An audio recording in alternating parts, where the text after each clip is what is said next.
Hello, Northern Beaches mums. It's a privilege to be here with you tonight, and we've got a special occasion. Joeline Hackman, the independent candidate for the seat of Manly, is going to answer some questions from you. The way it's going to work, and I'll just explain, my name is David Barr, and I'm going to be asking Joeline some questions at the outset and then handing it over to you to ask your questions of her, and anything is the go. State elections are coming up on the 25th of March, Saturday the 25th. Very important that you have your say and that we get the right candidate in as our elected representative in Parliament in Macquarie Street. Now, in all the years the seat's been in existence, there has never been a woman MP. It's about time. Now, welcome, Joeline. Thanks, David. Do you want to tell us why you're standing? Absolutely. So my name is Joeline Hackman, and I am a local. I grew up in Manly, Kangaroo Street, and then Narrabeen, and then much of the Northern Beaches in Bayview as well. I'm a local. I'm very passionate about my local community, and what I've realised is that there is not enough integrity in politics. We need faster action on climate change, and we need a person in Parliament who is going to take care of the people, and especially right now, considering the issues with cost of living, we need an independent representative who is going to be a voice for the people. All right, tell us a bit about yourself, your background. Yes. You've told us why you want to stand, but what about your background? What have you been doing the past few years? Yeah, sure. So I business, and while I've been doing that, I make sure that I always work with very good clients. I want clients who are doing things for the social good, and it's been a luxury to be able to choose those clients. And it's because of working in business that I understand the importance of having very clear goals and a roadmap to achieve those goals. Also, in my spare time, I have started two charities. One is the Northern Beaches War on Waste, and that was 5 years ago that I started that group. And it was because we needed to find some local solutions to global problems. I realised that a lot of my friends and community members needed to understand what we could do that was going to create an impact. So I started Northern Beaches War on Waste. I have 2,000 lovely members there. And also at the beginning of the pandemic, I realised that local businesses were really struggling because of lockdown, and also that nurses were absolutely exhausted and needed some care. So with a couple of other friends, we co-founded Feed Our Medics, and we paid the businesses so they could stay afloat, as well as feeding the nurses. And it just made sense to put those two together. Now, the War on Waste, that was related to the television program, wasn't it? Yes, it was. And I think everyone would remember in that television program where it had the tram that was filled with coffee cups, and it represented the 8 million single-use coffee cups that reach landfill in Australia every single day. Yeah, I remember that. All right, so you've been door knocking, and you've been to meetings and met the locals. What are the issues, do you think, in this campaign? Well, I think the number one issue is that people are really hurting. It is, the cost of living crisis is affecting everybody in different ways. And that is led by energy price increases and the war in the Ukraine, but as well some opportunities that we've missed locally. So cost of living, integrity, people are tired of the jobs for mates culture. And even today we saw an Upper House MP, Mr. Poulos, distributing photos of a colleague. Of a rival, right. Yes. So the lack of integrity is just on the nose, I think, particularly for women. And we need to make sure that we're delivering better things for the community and not getting wrapped up in party politics. It's about the community. Yeah, as far as cost of living is concerned, people are concerned that their children can't afford to live in Yes. the same suburb as they live. Yes, absolutely. And I think And the children are concerned too. yes, I think the way that interest rates have been rising, and we've seen it again this week. It's been 9 consecutive interest rate rises, and that really does impact families. As we see at the same time, the cost of housing has increased much higher, much faster than the cost of wages. So there's a real discrepancy, and I know people that have been saving for homes for at least 10 years, and they're just never able to quite get on that property ladder. So it's something that the government and our community really need to look at. How do we address housing affordability, not just for younger people, although that is extremely important because you want your family to be close, but also for key workers and for people who are suffering from domestic violence or emotional abuse. People need to have housing that they can afford, because it really is the fundamental basis of being able to be secure and enjoy life. It's certainly one of the major issues that we're facing as a society. Yes. Adequate housing for everybody. And you mentioned key workers. For a long time now, councils have had difficulty attracting staff because they can't afford to live in the council area. Exactly. They have to travel miles to get to the council. Yes, we're seeing that with teachers and with nurses and with cleaners. It is such a huge issue. And one of our policies is to make sure that at least 10% of homes are built for key workers specifically.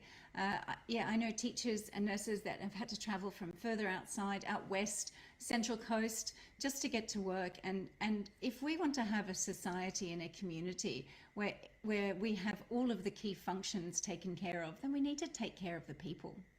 Yeah, we want people to be able to live near where they work. Absolutely. It's not asking too much. Absolutely.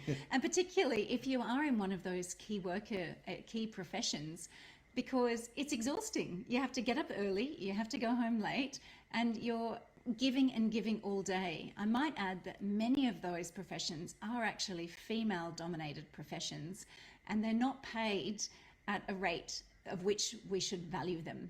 So if we did that, if we fixed the pay parity on those female-dominated industries, then perhaps there would be a little bit more space for those key workers to be able to afford their own financial independence and their own homes in this area. Another key thing is that Mirvac and Lendlease have come out recently saying that they're insisting 30% of housing should actually be for social housing or affordable housing.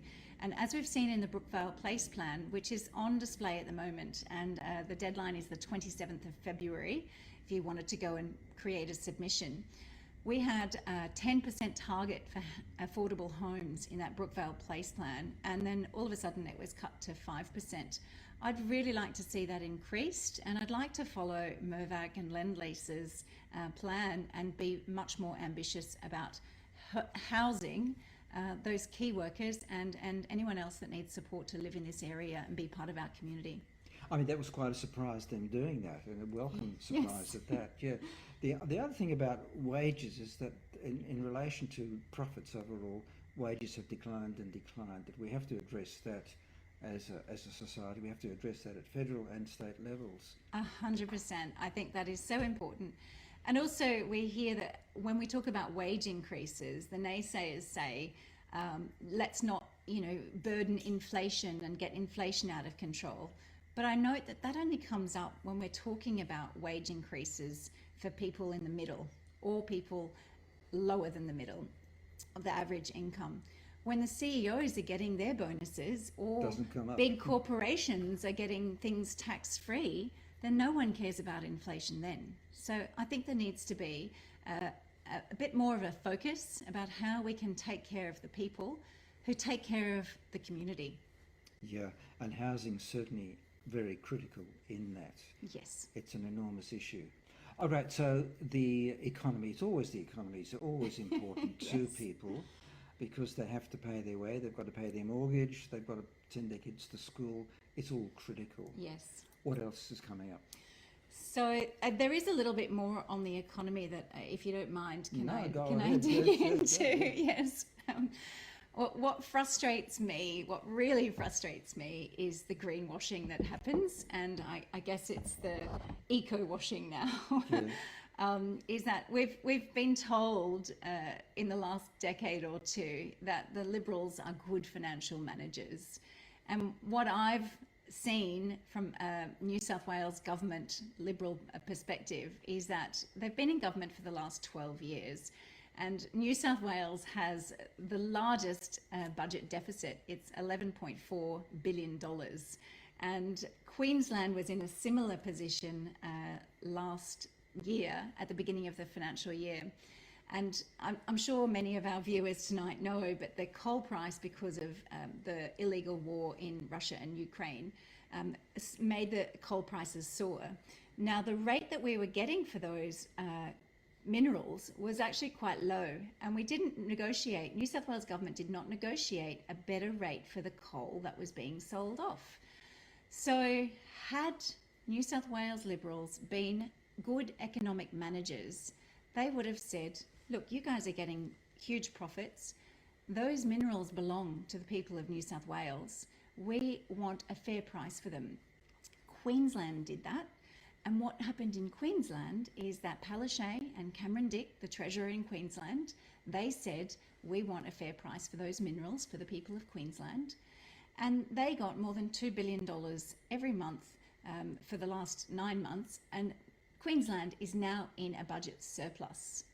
New South Wales government did not manage the economy very well. They did not get a fair price for those minerals. And now here we are languishing with an $11.3 billion deficit. It's just been upgraded an extra $100 million this week. And the forecast for next year has actually doubled. So it's doubled to more than $3.5 billion additional for next year. So it's no longer true. New South Wales Liberal National Party are not good economic managers. And what's more, if they had have been a little bit more focused on helping us transition to net zero and a cleaner energy economy, then our bills right now would be a lot lower. We would have more renewable power, our energy bills would be a lot lower, and we would not be having this crunch of cost of living crisis. The deny and delay tactics have led us to this unfortunate situation where we all have this cost of living pressure at home. Well, an egregious example of bad financial management is our local hospital, Right. Northern Beaches Hospital. Right, yes. Do you want to tell us about that? Yes. So there was another deal Yes, done during the last term of government. Maybe it was the last 2 terms of government, took a long time to roll out. Either way, in the last 12 years, the Liberal National Party have been in power. They did a deal with a local hospital where they were given $1.2 billion of public money to develop our hospital and the surrounding infrastructure. $1.2 billion. Now, the deal that we got in return as the public was $1. We got $1 back every year from the consortium that owns that hospital. So it's run by Healthscope, and they are very good at service delivery from categories 1 to 4. Great service. The staff there are amazing. The owners, though, Brookfield, are actually in a Cayman Islands offshore fund, not paying tax to New South Wales or Australia, and they are enjoying the financial profits of New South Wales taxpayer dollars.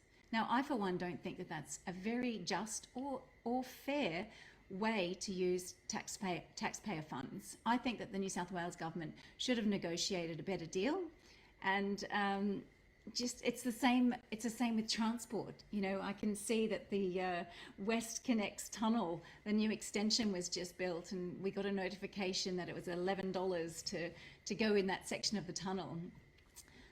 Now, that means that in the future, if we have a tunnel here, that money, all those tolls, are going to go to a private enterprise.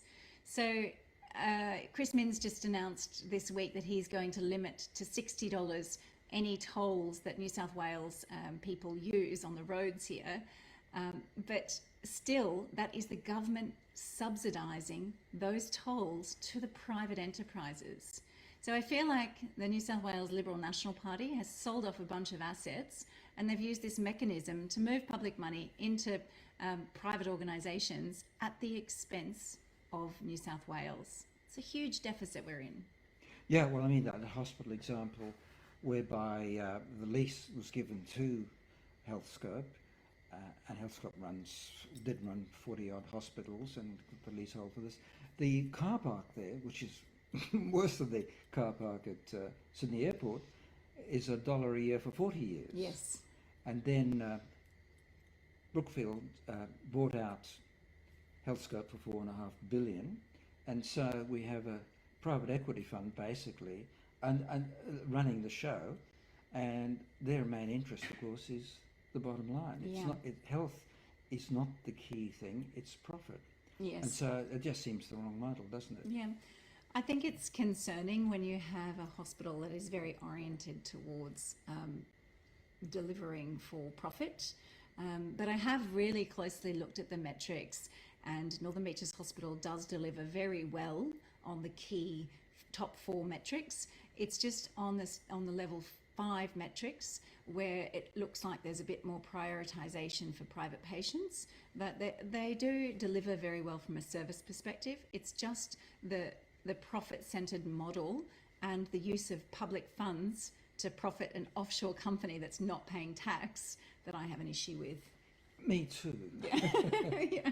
I think we all should have an issue with that. I mean, that hospital was supposed to be a public hospital. Is that Right. That's simple, and you expect the state to be funding that. Yes, and honestly, if I was an investor into Brookfield, I would be so delighted because Monavale and Manly, the two biggest competing businesses, were demolished. They were taken away. So what a great deal for those Cayman Island non-tax-paying enterprises. Yeah. All right. That's so. Financial management of the state is certainly a big issue, and the current Liberal National Party government has always made out that they're the best managers. Right. I mean, there's been rampant asset stripping over the years. And Yes. I think of the Land Titles Office and that kind of thing, and I think the public think it's all gone too far. Yes, I agree.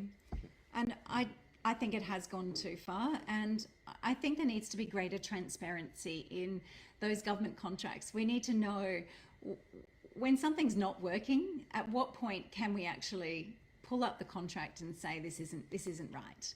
As an example, the ferries in Manly, we have those beautiful freshwater class ferries, and granted, they need to be kept up to survey. They need to be in good condition. So all of a sudden, it was announced that the Emerald class ferries were turning up, and they weren't fit for purpose. They threw someone off the back of the ferry during rough seas. They get cancelled frequently. They've got mechanical failures, and look, I understand that there were some teething issues when the freshwaters were first implemented, but not on the scale of these Emerald ferries. They might be fine for the Parramatta River, but they are not fit for purpose for Manly. It's crossing the heads. Yeah, and so that kind of thing needs to have transparency in the contract. Who has that contract? What's the relationship? Who's taking responsibility? And can we get a refund? That is not a good use of public money. Yeah, I mean, trains has been the same thing. There's bubbling about, the Spanish company wants $700 million, I think, for refits of trains. So, Right. The way transport's been handled hasn't been particularly good. No. And I'm hearing as well, I'm not sure if you've heard this, but hundreds of bus services have been cancelled. And it's been particularly frustrating for parents who are sending their children out to the buses to go to school, and the buses just aren't showing up. And that's happening around here. It's happening right now, yeah. It's been happening for the last several months. And unfortunately, parents have had to go and answer the phone call for their children, and they're saying that the bus just hasn't arrived. And commuters as well, parents themselves that need to get to work, are having to make alternative arrangements. So what it's doing is, by not having a reliable bus service, it's actually driving people, excuse the pun, into their cars. Yeah, which is creating more of a backlog, and that's frustrating people. So the thing is that we need to make sure that we are again, providing affordable homes for bus drivers to live in, giving them a decent wage, run preferably by a public company so they can be taken care of, and to make sure that we've got a reliable bus service so that our city works. You know, we can go anywhere in 20 minutes rather than being stuck waiting for public transport or sitting in your car that everyone doesn't like. Well, a livable city is where people have houses they can afford and transport system that suits where they need to go, their commute to work and back. Exactly. It seems simple, and I feel like that's the role of the government to get that right. Yeah, and we haven't had it right yet, have we? No. Yeah. No, but I definitely have a lot of ideas and some community consultation to continue to make sure that we do get that right, not just for today, but also looking forward for the next few decades. Okay, now moving on to the issue of transparency and corruption. Now, most politicians say they stand for transparency, yes, that they're all for it, but they're not really. Mm-hmm. What's your view on all of this? I think politicians are meant to be leaders, and so part of leadership is being true in your words and also in your actions. So there shouldn't be that duplicity. I feel like appointments should be made that are absolutely independently made. It shouldn't be by your friends or someone in your party or anything like that. I also feel like... Are we talking about appointments to New York? Yes, exactly. Yeah. Yes. Definitely no jobs for mates. I feel like things like the ICAC report from Gladys, while many people absolutely love her, I feel like we need to have transparency. We deserve transparency before we vote about what actually went on there. And also the bushfire funding. I could not believe. I was so disappointed because I thought that being political about bushfire victims was well below anyone in the state. It's belt, isn't it? So yes. It's just disgusting that 96% of those bushfire relief funds actually went just to Liberal seats. Yeah, Blue Mountains lost out. Yeah. It's disgraceful. It really is. And I expect better of our politicians. What about ICAC? I would really love ICAC. I mean, it's great that we have one at the state level and now at the federal level. Thank you so much to the independents at the federal level for driving that. It's great. But ICAC at the state level needs to be independently funded, because just the same way that Trump in the States narrowed things down so he couldn't be interviewed, at our state level, New South Wales ICAC also needs to be independently funded, because ICAC needs to investigate the government and it needs to have that autonomy to do so. Yeah, politicians aren't particularly fond of that, the major parties, but an independent ICAC, well funded, is what's needed.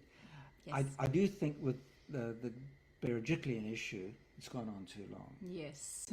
So it needs to be a time limit placed on ICAC, I think, for its investigation. That's a great idea. Yes, I think we've spoken about that. Yeah, some of the eminent people involved in this sort of thing have said that yes. Keep it to a year, no more. I think the public should know what they're voting on, and I think that any of these issues that arise, we need transparency on. We deserve it. We are paying these public service people, and we should be able to decide with full transparency. Yeah, I think the other thing about ICAC is it uncovers a lot of council corruption. Yeah. And that's always going to be ongoing because of development issues and the money that can be made by adding an extra story or whatever. So we need a strong ICAC to keep an eye on what councils are doing. Yes, I think that's very important. And I'm actually talking to an ex-ICAC commissioner next week, particularly about strengthening those enforcement rules. And I would love to understand a little bit better about how we can shorten that and make sure that we get results within a year. Yeah, by funding them properly for a start, I guess, so they have more staff and that kind of thing. All right, exactly. So because this government has had a whiff of, not necessarily corruption, but close to, with some people about things it's done, and that the deck needs to be cleared so that we know that governments are acting above board the whole time. Yes, they're leaders. They should be demonstrating with their actions. Yeah. Yeah. Now, the issue of environment and climate. That's Yes. still huge, isn't it? It's a huge driving force. I think behind economy and housing affordability and cost of living, the climate and economy is something that is really dear to people's hearts. Yeah, and the two are not mutually exclusive. No. So, what would you like to see as far as climate change is concerned? Yeah, well, I mean, first off the list, obviously, is PEP 11 stopped dead in the water. Yeah. It has been quite a debacle. I'm not sure if your viewers have had time to be watching in the last couple of weeks. Can you just explain PEP 11? Yeah, okay. So PEP 11, it is exploration off the coast, basically from Manly all the way up to Newcastle. And a particular company has applied to drill for oil and gas off the coast. And I don't know if many of you have been to LA, but there are huge eyesores of construction out there while they are searching for oil and gas. This application is only for gas. However, where there's smoke, there's fire, and where there's gas, there's oil. So the leaks that happen in the water, the oil leaks, are absolutely disastrous, not only for the animals, but also for humans that are enjoying the water. And we just can't afford to have that kind of environmental risk, let alone the eyesore off the water that we enjoy so much.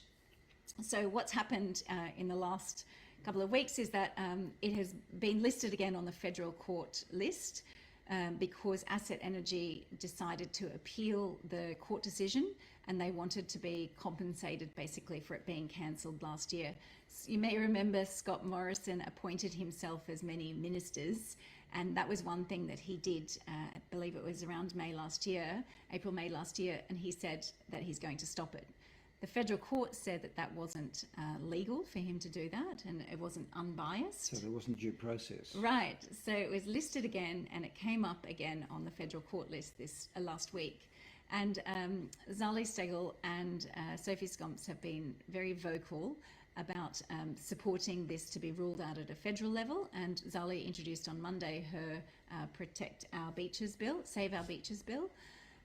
However, what some of the independents, Jackie Scrooby, Alex Greenwich, Justin Field, Helen Conway, and Victoria Davidson and Karen Freya and I, we knew that this was going to be coming up again because we saw it on the federal court list. And we thought, how can we actually stop this at a state level? It's a state issue. And so we looked through the legislation and we spoke to constitutional lawyers, and we went through the process of actually drafting up a bill to stop PEP 11 dead in the water for good. Why should it be a federal issue? It's an environmental issue affecting New South Wales. So we drafted up this legislation, and 12 days ago we announced it with Alex Greenwich in Parliament, at the back of Parliament House. Parliament House is under renovation at the moment. We announced it and presented it to the media, and then only 12 days later the Liberals understood that there was quite a risk with people who were still vying for their positions, who wanted to speak out on the environment, actually doing the job that the Liberals are meant to do. So we legislated. For a long time we've just heard, oh, we're against PEP 11, oh, we're going to stop it. But it's actually their job to legislate. So within 12 days of us presenting that legislative bill, the Liberal Party finally thought, well, let's actually do something about it, and they announced that they are going to stop it and change the legislation. However, we still don't have any detail on that legislation. We don't know if the legislation is just about gas. It could still mean that they're allowed to drill for oil. We don't know. And we don't know whether or not the legislation is going to block out any, wind turbines or any future investigations whatsoever. So what we've learned, however, is that the independents are driving change even before we're elected. And the Liberal Party they're following. And we're trying to show them how to do their job. And so we'll be keeping a close eye on their legislation Now, and making sure it gets delivered and Pepper Levin stopped. you were at a function today, weren't you, about this? Yes. That was at Mona Vale. Yes. Do you want to hear about it? I do want to hear about it, yeah. So what happened is that Surfrider put forward a demonstration, a community demonstration in Manly for 11 a.m. And the Liberal Party caught wind of this and they didn't want all the negative publicity. So what they did was they put on a press conference in Mona Vale at exactly the same time. So Surfrider learned about this and decided to go and go next to the Liberal Party announcement. And it was actually quite wonderful because the Liberals said, we're introducing legislation. Surfrider said, we've been asking for this for years. Why didn't you do this years ago? You've been in power for 12 years. Why has it taken you so long? It called an election. Yeah. And then the independents had their say and we said, look, we did it 12 days ago. You should have done it 12 years ago. So yeah, it's really, really good that the community has come together. But what it's showing is that the Liberal Party is not acting unless it has pressure on it from independents. Now, an issue close to my heart, koalas. Yes. We're watching the possibility of koalas going extinct under this government, at least in lots of areas. Yes. It's something that really frustrates me, and I'm sure frustrates many of your viewers here tonight, because we only have 50,000 koalas left in New South Wales, and last year they were added to the threatened species list. Now, we have heard so much greenwashing about the koalas that it is really one of my driving forces, and it would be one of the bills, one of the very first bills that I would present in Parliament, because there is a koala policy 2050 from the government. However, all the conservationists are very clear that all the koalas will be dead by 2050. Right now, this week, in Coffs Harbour, there is logging happening exactly in koala habitat. People are filming the koalas in the trees and the loggers coming and logging those trees. Now, I'm pretty sure that many of your viewers would understand that the huge bushfire loss in 2019-2020 Black Summer, that resulted in 65% of New South Wales bushland being destroyed. Now, those trees were still smoking, and the carcasses of the 1 to 3 billion animals that were incinerated, yeah, during that time, were still smoking. And the Forestry Corporation was still sending in trucks to log whatever trees were still standing. And the communities in the South Coast and in the Northeast were so heartbroken because they know that animals aren't going to survive unless you have all of the old trees. Now, native forest logging is such a problem in this state. The land clearing that is happening in New South Wales alone is equal to a Sydney CBD size, full of trees being cleared every 2 days. Now, I've got a 7 and an 8-year-old, and even my 7-year-old would know that if you cut down all the trees, there is nowhere for koalas to live. So, ending native forest logging, making sure that there's greater compliance for the forestry organisations, because at the moment they are self-regulated. They go in like a bull in a china shop, and then they just cut down a ton of trees. They're meant to keep some, but they knock them down. At the end, it just looks like a complete disaster zone. And I went down with the Nature Conservation Council down to the South Coast and saw the absolute destruction and the lack of enforcement by the EPA, and it's so concerning. There's just nowhere for koalas to live. The trees are being cut down at a rate that is just immeasurably fast. And also, Australia is one of 7 countries in the world who are responsible for 50% of the biodiversity loss. You all remember Attenborough's films saying about the importance of biodiversity. Well, we are actually responsible for more, our fair share of more than our fair share of 50% of biodiversity loss. 7 countries, and we are all responsible Yeah. for 50%. It's So, a shameful record. right, we've got to stop cutting down trees. Now, notwithstanding the bushfires Yeah. 2 years ago and so, we've had the New South Wales National Party Agricultural Minister in December wanting to ram through legislation to make it easier Yes. to chop trees down. Right. And that went through Cabinet. Yes. And Theresa said the Cabinet approved it. That includes the Environment Minister, who happens to be the current local member in Yes. Manly, James Griffin. That there was some backlash from Liberal Party members. The whole thing seems to pull back for the moment. Yes. But to consider that they were going to allow even more widespread land clearing Destruction. Yes. is quite extraordinary. It is, and I'll just tell your viewers this. What actually happened is that they were reviewing native vegetation laws, and they were trying to do a carve out so that if the native vegetation was on private land, that you were able to just clear it. Yeah, And without local councils getting involved. Right, but koalas don't know the difference between is that private land or is that public land. All they know is I can't connect to another tree, I can't get food, and I can't breed. So this is massively contributing to the loss of koalas. And at the end of November, it did die down because Parliament ended. But the native vegetation laws, when they were discussed, Catherine Cusack pushed the State Environment Minister, James Griffin, and she asked him to state his record on his position on this, and he wouldn't state anything. Instead, he diverted and started talking about his record on the environment.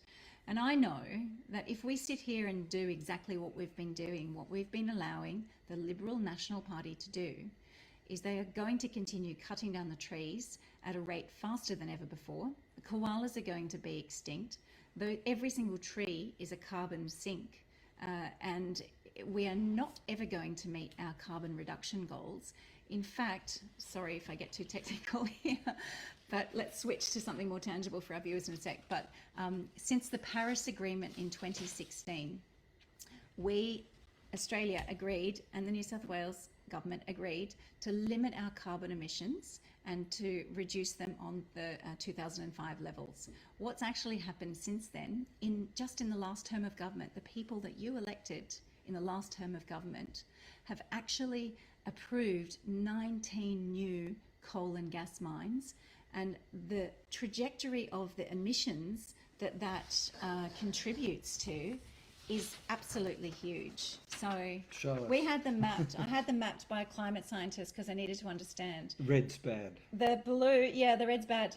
The blue is where our current emissions trajectory was, and this is when we agreed to limit the emissions.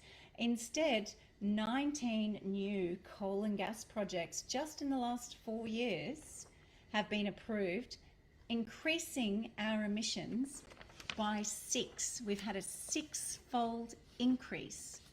So they say one thing, I'll reduce my emissions, we're on track, and they do exactly the opposite. And we cannot afford to have emissions 6-fold than what they were, and we cannot afford to have so many trees cut down and our koalas go extinct. Now, Joeline, I've asked you questions and you've answered them very well. Now it's turn for the viewers to ask their questions. And the one of these is, what are your thoughts? This is from Nicola. What are your thoughts in regards to getting women back in the workforce as opposed to the cost of childcare, big issue? Yes, okay. So Nicole, thank you so much for your question. And this is a topic that is always hotly debated on Northern Beaches Mums. I fully support women choosing what is the best outcome for their family, and that's going to be different for different women at different times of their lives. What I really believe is that, like you, we grew up being told that we were in the next generation and that we were going to be able to have it all. We could choose to have both career, family, and get it all done. What we didn't know is that there wouldn't be as much structural support as what we needed, and that the burden of childcare and the mental load and all of the, doing the birthday parties and all of those things would really fall onto us. And things are changing, and there are unique situations that are very different, and many people are trying to get to that 50-50, and every family is different. However, what I think we should have is the choice. I think we should allow funded preschools, which is fantastic, and to make sure that there is a bit more structure around, if you have to work until 5 o'clock or 8 p.m., that there is somewhere for your children to be where you're not pulling in favours all the time. There needs to be more structural support, and I think we should look to Europe about how they manage that process a little better, because if you've got half of the women struggling with all of the multi-jobs that they need to do, then that's not your full team really acting in the economy. So I'm definitely pro-choice, and get women and men the support that they need to be their full selves. Yeah, there needs to be more flexibility in work hours. Yes. That's one of the Yes. big issues, yes. There's a comment made by... it's gone. Anyway.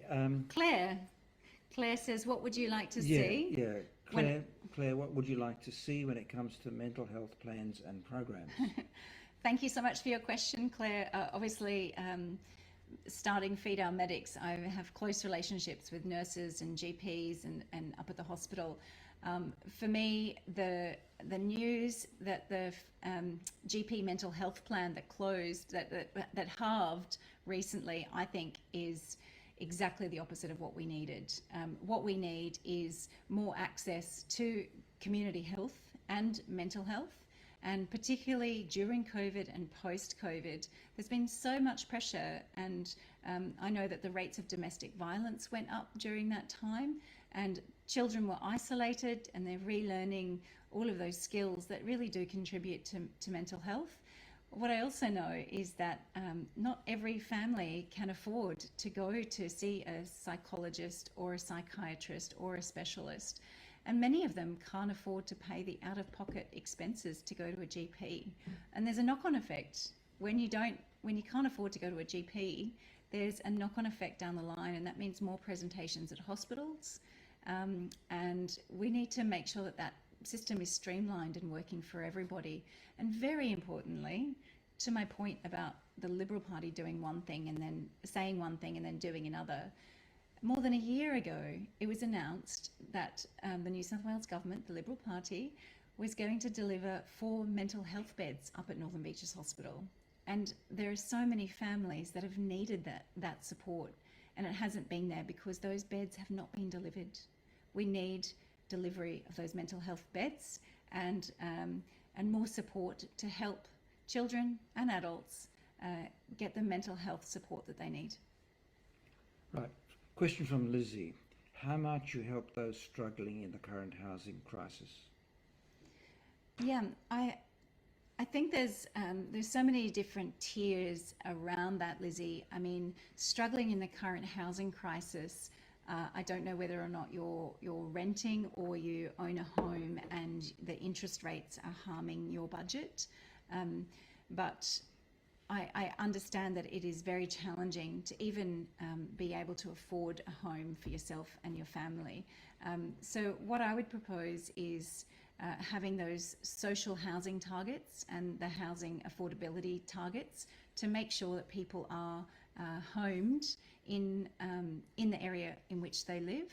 The other thing that I think is a good opportunity that we could take is, if you are a key worker, say you're a nurse or a teacher or a paramedic, when you start training, I think you should have those doors opened to housing, because we want people to be able to work and help our community, but you shouldn't have to pay a huge amount to be in an industry where we need more people to enrol.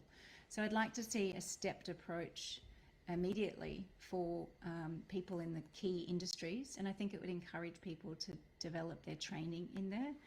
The other thing about that is, Lizzie, the affordability of energy and transport and housing are absolutely huge. If I've got an idea, stay with me here. So, Bear with you. Bear with you. so was talking to a climate energy finance expert recently, and he deals with big banks, of which 50 to 60% are of housing stock. That's their investment. And it's a $3 trillion housing portfolio that these huge banks have. I'm coming back to you, don't worry, just stay with me. Anyway, he says a great idea would be to give a rebate to homeowners who are willing to do modifications to their home so that they can reduce their energy costs. So as an example, if you put solar panels on, you get a hot water system, hot water pump, and you electrify things in your home, that would give you like an Energy Star rating, like you have on your appliances. And when you go to sell your house, if you have one, or if you go to rent a house, you would have an energy rating based on stars. And if you had a higher energy rating, energy efficiency rating on your home, then you would be able to attract more finance for it. It would have a higher value. Also, it would be cheaper because if you're renting a home, your energy bills aren't as high. So it's a win for the banks because it means that their risks to do with climate change are lower, because a huge amount of the housing stock, 98% of the housing stock that already exists, would be able to transfer over to renewable energy, and it would reduce their risks. It's a win for the homeowners because they get lower costs and they get a higher value to their home because of the energy rating.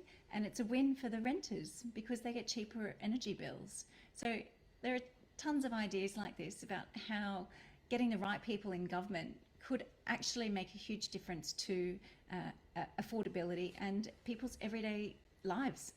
Now, one aspect about the housing crisis is the issue of domestic violence and refugees and women who need to find alternative accommodation from the house where they're being abused. Yes, and we saw during COVID that the demand for those kind of services went up, and we know that one woman dies at the hands of their partner per week in Australia. And we also know that for women between the ages of 18 to 44, so of childbearing age, the biggest risk to their health, the second biggest risk to their health is smoking. The first biggest risk is living with a partner. That's how prolific domestic violence is. And there's so much structural there's so much structural change that can happen. And I tell you what, it starts with getting rid of people like Pat Poulos, who, if he worked in a corporation in Australia, would be fired. Unfortunately, he's being defended by Matt Keane and for sharing sexual content of a colleague. So weeding out the corruption, weeding out the lack of integrity, I think is going to make a huge difference for women in New South Wales. Okay, Marie's asked about NDIS and how can you ensure it's fair and adequate. The NDIS, of course, is a federal scheme, so, but nevertheless, there's state input into it. So yes, well, and there is state input into the NDIS, but I understand that it is distributed federally. However, there are plenty of local community organisations that really provide that connection and that pathway through the NDIS program. So I think another thing that's really important for anyone that does access the NDIS is making sure that they get support, because it is a tough job taking care and being a carer for someone who is eligible on the NDIS. I personally would need to work with the federal and the state and the local levels of government, as well as community groups. And I can tell you that I have had neurodiversity in my extended family, and it is something that I completely understand, and I know the burden for women as carers for our parents and for our children and for people with difficulties. So you can be assured that I have a ton of compassion, and I will work very hard to make sure that you get taken care of as well. now, one of the issues that's become big in the last few weeks is poker machine reform. Yes. And so how do you feel about that? Cool. Poker machines. Well, I read the Crime Commission report at the end of last year, and it is absolutely disgusting the impact that poker machines have had on our community. I mean, two of the biggest outlets are on the northern beaches, and not many people know, but on the northern beaches, more than $2 million is lost to poker machines every single week. More than $2 million. And I know that there's a huge ripple effect on the families of those people that do have gambling issues, but also on the schools. The children are being sent to school without enough food, or bills aren't being paid, holidays aren't being taken, the local businesses aren't being supported. It's impacting domestic violence, it's impacting mental health. The cost of losing $1,000 in the poker machines actually has a $7,000 social cost. So there's a huge ripple effect. Now, I absolutely applaud Perrottet for taking a stand against those big lobby groups. However, what is proposed is way too far in the future, and it also isn't going to be enough to stamp out gambling harm. We need to have an independent, or several independents, in government to drive better legislation. That needs to come sooner. We need to power down pokies after midnight, because who's making a good choice after midnight about their financial situations? Especially when they can access booze and it's right. We need to have a statewide self-exclusion register, because at the moment you can just get an Uber to a different location and keep spending your family money. You know, it's not okay. We need to, people with gambling problems call up their banks and they say, please stop me from accessing my money during these times, or if I'm near a poker machine place, a pub or a club. And the banks are all ready to stop this harm. But because the lobby groups have been so entrenched, and the donations that they give the two big parties have actually led them, most elections, to creating an agreement that they won't talk about pokies during the election. It's gentleman's agreement, is it? Right. Yep. So it is very frustrating to see the social cost and the silence because of the political donations that get given to the two big parties. So I, for one, would want to make sure that, yes, they get powered down after midnight. There's a statewide self-exclusion register, that there's more transparency in the venues. We want to see what venues actually are taking the most money and when, so that we can understand how to help people stay away. And it needs to come a lot sooner than 2028. And the other thing, of course, that the New South Wales Crime Commission said was that clubs and pubs are being used for money laundering. Yes. So, how can you argue that you shouldn't have some sort of card to stop a cashless card? Yes. To stop money laundering. It's untenable, a position to say. Right. I don't imagine that a criminal who's trying to money launder is going to sign up for a cashless gambling card. They're just going to keep using that. A dumb criminal might, but that's about it. Or a problem gambler, they're not going to sign up for it either, right? Okay, we're coming close to the end of time. I'd like to thank all those who have sent in questions. We've got one more that I would like to end up on. Okay. Joanne, what would be the first thing you do when you get voted in? Thank you, Joanne.